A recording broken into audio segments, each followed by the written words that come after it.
اچھا اب coming back to Afghanistan. Afghanistan ایک ملک نہیں ہے, یہ کبھی بھی ایک سویلائز سوسائٹی یا کسی طریقے سے جو بھی سوسائٹی کے نارمز ہوتے ہیں, ایک کنٹری کے جو بھی نارمز ہوتے ہیں, اس میں وہ کبھی اسٹیبلش نہیں ہو سکے. یوں کہہ لیں کہ سینٹرلائز اتھارٹی نہیں رہی وہاں پر مضبوط. وہ ایک ٹرائبل تھی, سینٹرلائز ملک تو ہے, ٹرائبل سوسائٹی ہے, پلیٹو ہے, نہیں اس کی ٹرائبل سوسائٹی کے علاوہ کنٹری کی جو جغرافی ہے نا سر, کنٹری کی جغرافی جو ہے وہ اس طرح کی ہے کہ وہاں انٹیگریشن پاسبل نہیں ہے.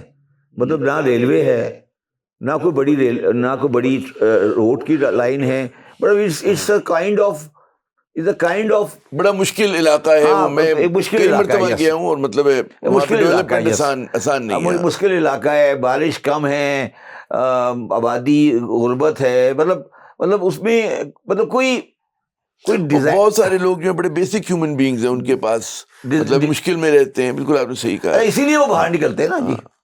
اسی لیے دیکھیے نا, اپنا ملک وہ چھوڑتا ہے جو جس تلوار لے کے باہر نکلتا ہے جس کے بعد اپنے ملک میں رہنے کی جگہ نہیں ہو. وہ یہاں اس لیے آتے تھے نا, کیوں آتے تھے انڈیا میں؟ زرخیز زمین ہے یہاں پر, مطلب نہیں وہ کیوں آتے تھے تلوار لے کر؟ اس لیے تو آتے تھے. جیسے تو کون تھے, جیسے تو وہ چیزیں. دیکھیے میری بات سنیں, جب تک آرمی کی پاور گھوڑے اور تلوار پہ رہی اس وقت تک افغان رول کرتا رہا.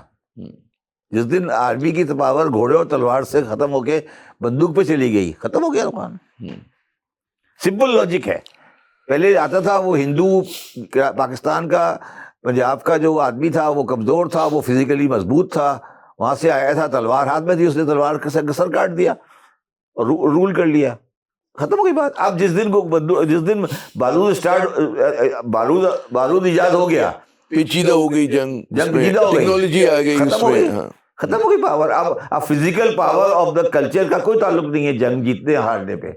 اب وہ محمود غزنوی گھوڑوں پہ نہیں آ سکتا یہاں پر, مگر وہ دفاع کر لیتے اپنی سرزمین کا پہاڑوں کے ذریعے. انہوں نے لڑے نا, امریکیوں سے لڑے, سوویت یونین سے لڑے.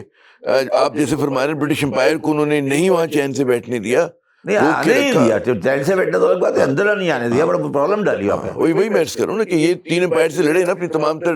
میں اس کو آپ کو تاریخ کا تناظر بتاؤں گا. دیکھیے دوسری بات جو تھی نا وہ یہ تھی کہ برٹش امپائر ہمیشہ خوف محسوس کرتی رہی زار روس سے.